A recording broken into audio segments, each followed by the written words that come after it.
안녕하세요. 인간행동과 사회환경의 이정아입니다.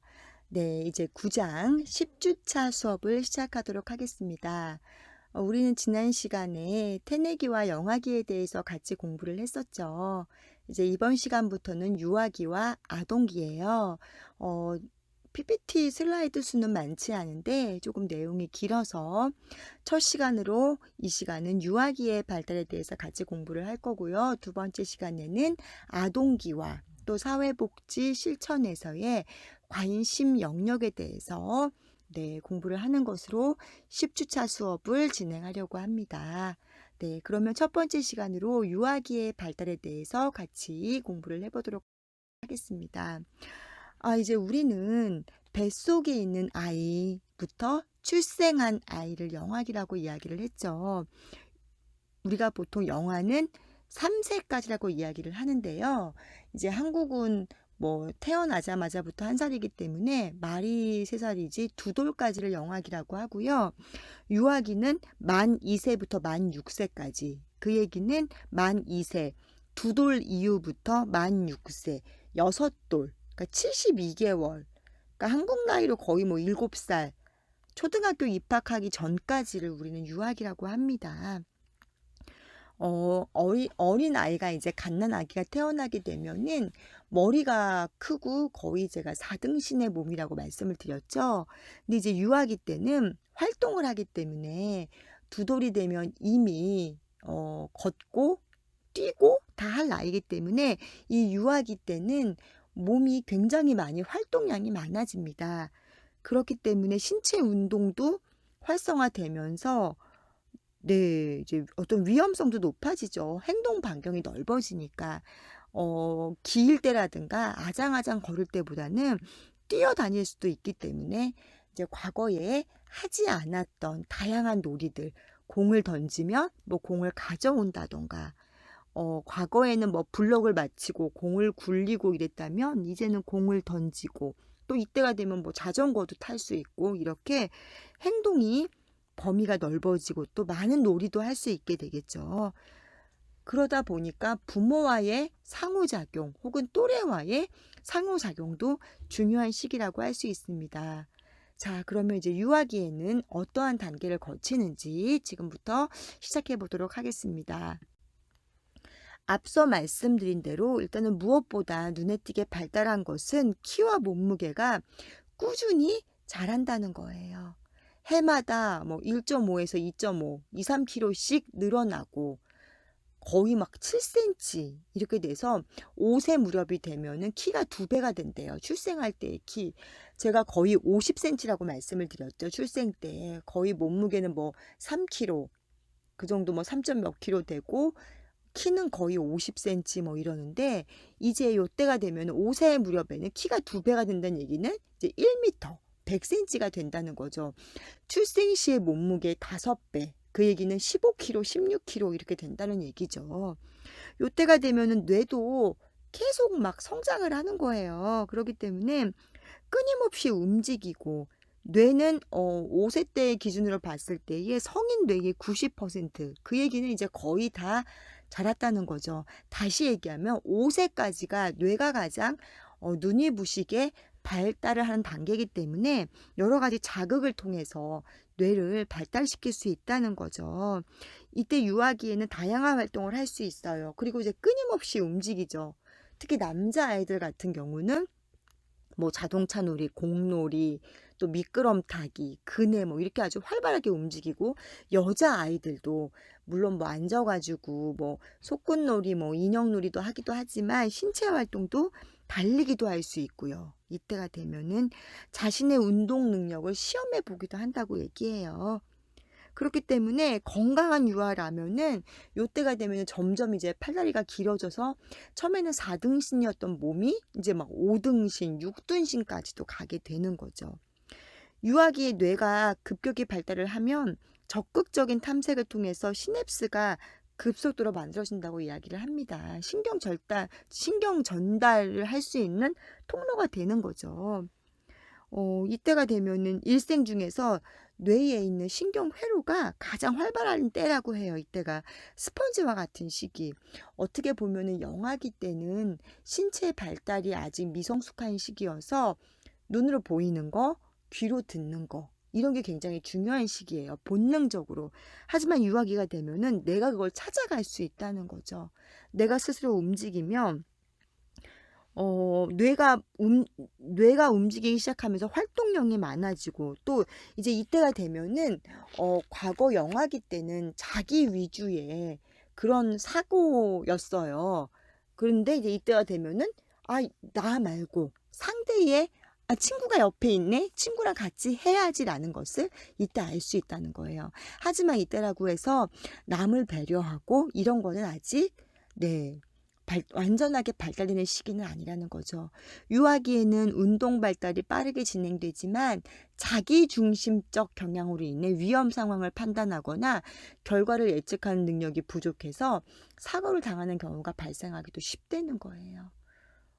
뭐 자동차가 오면은 자기 중심적으로 뭐 이러고 내가 눈 감으면 안 보이겠지, 이런 것들.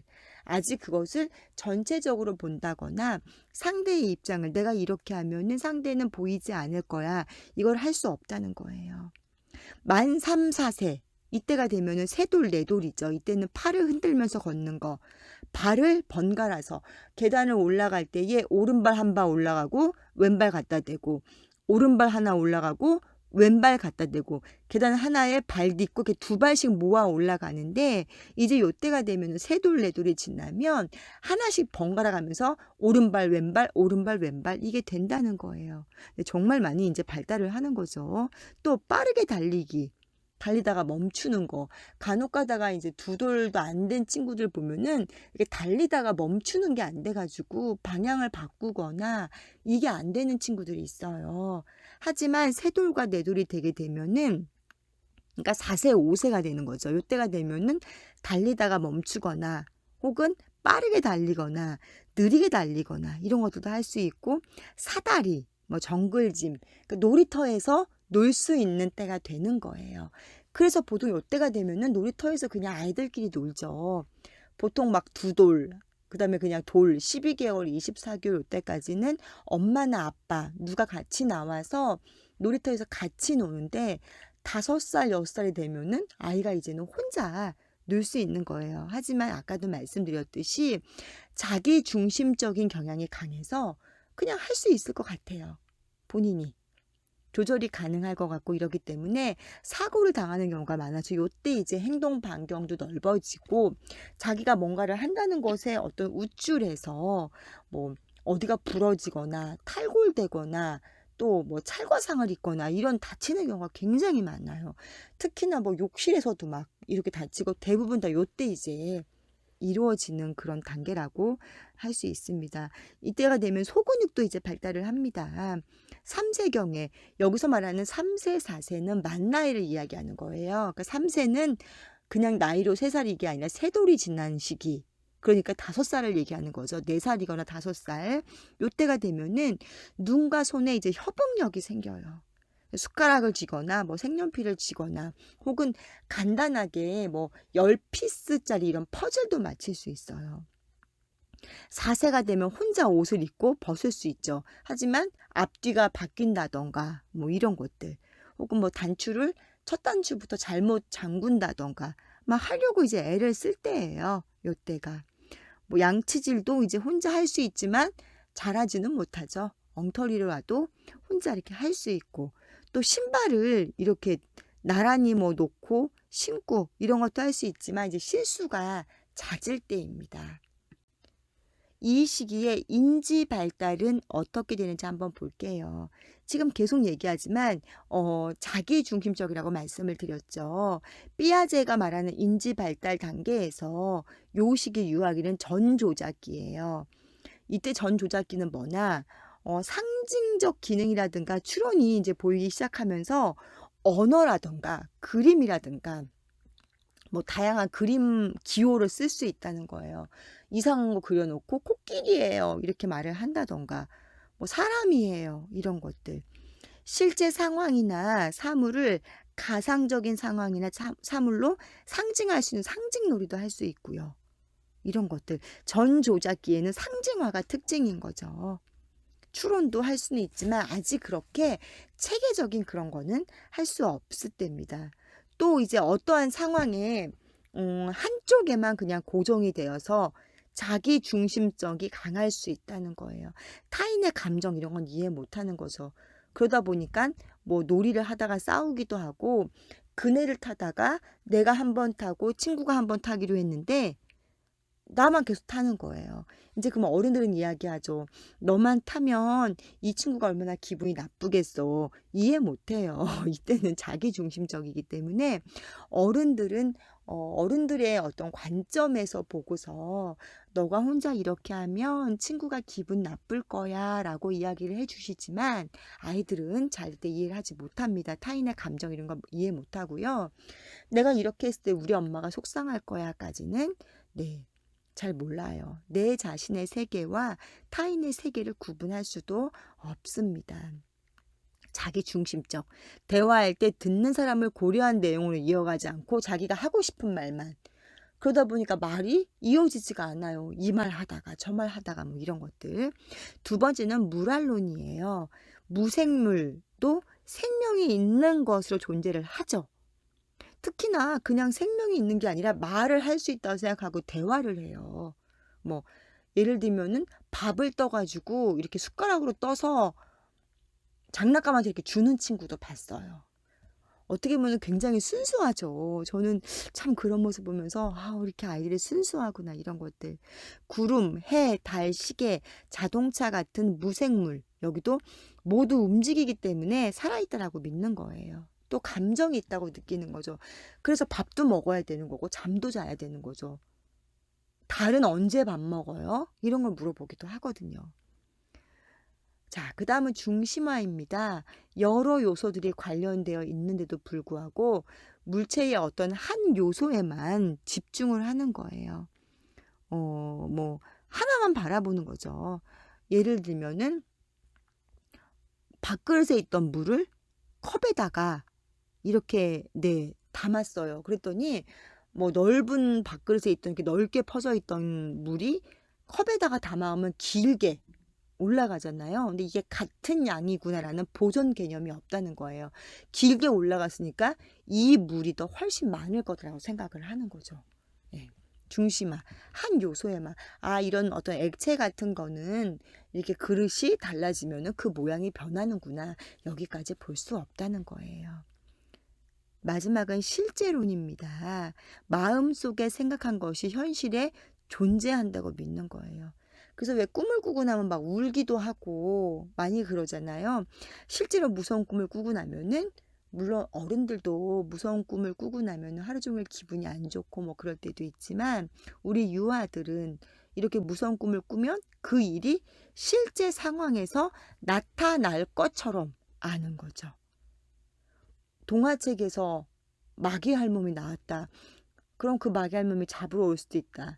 그래서 우리 막 뭐 호랑이가 어흥 물어가 막 이러면 막 울잖아요, 아이들이 막. 그 얘기가 실제로 일어날 수 있다라고 믿는 거예요. 그래서 이거에 과도하게 너무 겁을 주는 거는 사실 굉장히 안 좋거든요.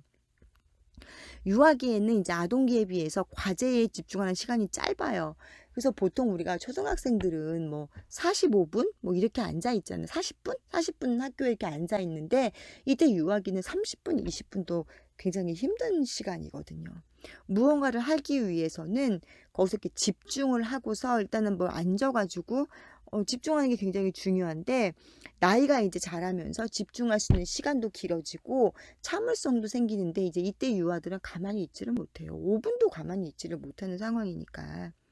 네, 그렇기 때문에 요때가 되면 하여튼 야단을 치는 것도 짧고 그냥 집중할 수 있게, 네, 그런 게 필요하는 거죠. 사람의 눈으로 볼 수 없는 마음이 이제 있다는 것을 이제 이때 서서히 이제 알게 되는 거죠. 어, 요때가 되면은 너무나 상상력이 풍부해서 그림을 그려도 영화기 때는 그냥 단순하게 끄적거림 뭐 이런 거지만, 유아기 때는 상상을 굉장히 많이 해서, 그러니까 저는 유아기 때 아이들 보면 많이 놀래요. 어떻게 이런 상상을 할 수 있을까 싶을 만큼. 언어의 발달을 한번 보겠습니다. 유아기 때는 이제 언어에 대한 어떤 규칙들, 영아기 때는 단어를 완전한 문장이라기보다는 띄엄띄엄 연결해서 만드는 거죠. 그냥 그걸 이제 아는 건데, 유아기가 되면은 이제 언어의 규칙 체계를 아는 거죠. 뭐 누가, 주어라는 게 이제 앞에 온다는 거, 그게 주어인지는 모르지만 어떤 대화를 할 때에 누가라는 게 앞에 온다는 거를 알게 되고요. 유아기 초기에는 알고 있는 단어 수가 200, 300개이지만 5세가 되면은 60개월이 지나게 되면은 2,500개에 이를 정도로 이렇게 증가를 한대요. 이때가 이제 언어에 대해서 폭발적인 증가를 할 시기인 거예요. 그러다 보니까 나쁜 말도 먼저 배워요. 너무나 언어를 스펀지 같이 쭉쭉 빨아들이다 보니까 나쁜 말도 먼저 배우는 거고요. 때로는 이렇게 어른들끼리 하는 대화를 유아가 옆에 앉아 있다가 듣는 경우도 많이 있어요. 그렇기 때문에 예쁘고 좋은 말도 배우지만 또 어떤 단어는 한 번만 듣고도 그 단어의 의미를 습득하는 경우도 있다는 거예요. 굉장히 천재적인 거죠. 그리고 한 번 그냥 들었을 뿐인데도 기억하는 것도 있고요. 또 이제 반대로 그게 무슨 뜻이야? 라고 물어보면은 그 단어에 대해서 유아의 언어로 설명을 할 수도 있어요. 굉장히 놀라운 거죠. 이렇게 많이 발달을 할 수 있다는 겁니다. 미숙하지만 단어의 의미를 정의할 수 있으며 접속사, 전치사, 그리고 관사를 적절히 사용할 수 있대요. 아까 말씀드렸듯이 영아 때는 완전한 문장을 만드는 것도 영아 말기에는 가능하지만 쉽지 않아요. 그래서 완전한 문장보다는 띄엄띄엄 단어, 뭐 엄마가 이놈 이렇게 뭐 얘기해. 그러면 엄마한테 혼났구나라고 우린 유추할 수 있죠. 근데 이때가 되면은 엄마한테 혼났어요라고 말을 할 수가 있다는 거예요. 저 실제로 복지관에 그런 아이가 있었어요. 갑자기 밥 먹다가 울어요. 그래서 왜 웃니? 그러니까 아침에 엄마한테 혼났대요. 근데 그걸 잊고 있다가 밥 먹는데 갑자기 생각이 난 거예요. 그래서 막 울었는데 이런 것들 완전한 문장으로 엄마한테 혼났어요. 이렇게 완전한 문장으로 만들 수 있을 만큼 발달을 하게 됩니다. 혼잣말도 하고요. 놀이하면서 혼잣말도 하고 막 대답도 하고 그렇게 하기도 합니다. 그래서 이럴 때는 언어의 발달을 더 잘하게 하려면 폐쇄형 질문보다는 개방형 질문을 많이 하라고 하죠. 예를 들면 오늘 밥 먹었니? 그러면은 네, 아니요. 요거밖에는 대답을 할 수가 없잖아요. 이건 폐쇄형 질문이에요. 오늘 밥은 어떻게 했어? 이렇게 물으면 먹었어요 하던가 안 먹었어요. 맛있었어요. 혹은 뭐 라면 먹었어요. 이렇게 뭔가 말을 하겠죠. 요때는 언어가 어마하게 발달을 할 시기이기 때문에 이왕이면 그 발달을 더욱더 촉진시키기 위해서는 폐쇄형 질문보다는 개방형 질문이 유아의 언어 발달에 조금 더 효과적이라고 할 수 있습니다. 사회 정서의 발달입니다. 유아기에는 어떤 표상 능력, 언어, 자기 개념 이런 것들이 아직은 이렇게 완벽하게 되는 시기는 아니에요. 하지만 영아기 때보다는 많이 발달하여서 이야기를 나눌 수가 있다는 거예요. 영아기 때는 무슨 말을 하는지 모르겠다라고 느껴지는 단어들이 있거나 대화가 됐어도 유아기 때는 좀처럼 말을 잘하고요. 자기조절, 특히 강한 부정적 정서에 대처하는 능력을 향상시키고 공감을 자주 경험하게 되면은 도덕성 발달에도 영향을 주게 된다는 거예요. 무슨 얘기냐면 어머 네가 이거 하고 싶었는데 참았구나. 이런 것들. 어머 네가 되게 속상했겠다. 마음이 아팠겠구나. 어머 화를 잘 참았어? 너 정말 대단한데? 이런 것들의 얘기를 해줌으로 해서 도덕성 발달에도 도움을 줄 수 있다는 거예요. 이때는 이제 유아들은 성인의 눈치를 굉장히 많이 봅니다. 무언가를 잘못해서 눈치를 보는 게 아니라 성인의 행동을 따라하고 감정을 따라하고 싶은 거죠. 특히나 이제 부모님이 어떻게 하는가를 보는데 부모님이 감정의 변화가 심하거나 뭐 자주 버럭하시면서 화를 내신다거나 이러면은 그거를 보고서 또 그런 어떤 생활 습관들을 배우게 되는 거죠. 부모를 보면서 자신의 통제를 정서하는 걸 배우는 거예요. 우리 흔히 왜 첫 아이보다 둘째 아이가 더 똑똑하다 뭐 이런 얘기를 하잖아요. 그 이유가 첫째 아이가 이런 행동을 해서 엄마한테 혼나는 거를 보고 둘째 아이는 아 이거를 하면 혼나는구나라는 걸 습득하는 거예요. 하지 말아야지. 반대로 첫째가 이런 거를 했더니 엄마가 기분 좋아하는 것을 보고서 아 우리 엄마는 이런 것을 하면 기분 좋아하는구나라는 것을 알게 된다는 거죠. 네, 굉장히 어떻게 보면 아이들이 귀여워요. 이렇게 하면서 또 이제 감정을 통제하는 책략을 제시하고 설명해주는 부모는 아동의 스트레스 관리 능력을 강화시킨대요. 무슨 얘기냐면은 이렇게 화냈을 때는 이렇게 네가 집어 던지고 이렇게 하면 안 되는 거야. 가서 뭐 예를 들면 친구가 뭐 그네를 양보 안 했다 이랬으면은 나도 한번 탈 수 있게 해주겠니? 이렇게 말을 한번 하는 게 좋은 거야. 이렇게 얘기를 해주면 도움이 된다는 거죠. 물론 그렇게 말을 했다고 해서 유아가 그거를 다 이해하거나 따라할 수 있는 단계는 아니에요. 하지만 그렇게 해줌으로 인하여서 자꾸 아이가 스트레스를 어떻게 관리하는지에 대한 교육이 들어가고 학습을 통해서 아이가 인지할 수 있다는 거예요. 유아들은 주로 구체적이고 또 신체적인 거, 자신이 갖고 있는 거, 이런 거를 해서 한정하여 자기의 자아의 개념을 갖는 거죠. 어, 4세경이 되면은, 그러니까 48개월 이상이 되면은 자신이 바라는 것과 믿는 것은 동일하지 않을 수도 있다는 것을 알게 된다는 거예요. 나는 슈퍼맨이 되고 싶다. 하지만 슈퍼맨이 될 수도 없다는 것이 있든지 알게 된다는 거죠. 이럴 때에 어떤 이제 자아 개념이 생성돼서 내가 할 수 있는 것과 할 수 없는 것에 대한 것을 교육을 통해서 해야 되는데 이러한 것들을 아이가 명확하게 개념을 가질 수 있도록 자꾸 부모가 옆에서 이제 얘기해주고 학습을 시켜주면 도움이 된다는 것입니다. 자, 요때가 되면 이제 성 역할에 대한 기준을 성이 다른 걸 이제 알게 되면서 그 역할을 알게 되죠.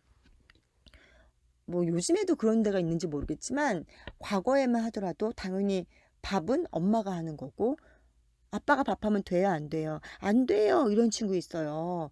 당연히 밥은 엄마가 하는 걸로 아는데 우리 사회에서 생각되는 어떤 성 역할의 기준이 있죠. 조선시대에는 당연히 밥은 여자가 했어요. 하지만 지금은 남자도 밥을 할 수 있어요. 이런 것에 대한 명확하게 어떻게 행동하는가 이런 거에 대한 것들을 성인들이 어떻게 이야기를 해주는가에 따라서 아이들에게 성 역할이 고정된다는 거예요.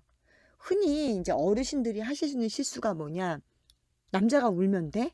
이렇게 얘기를 하죠. 사내 자식이 울면 어떡해? 남자도 울어도 되거든요.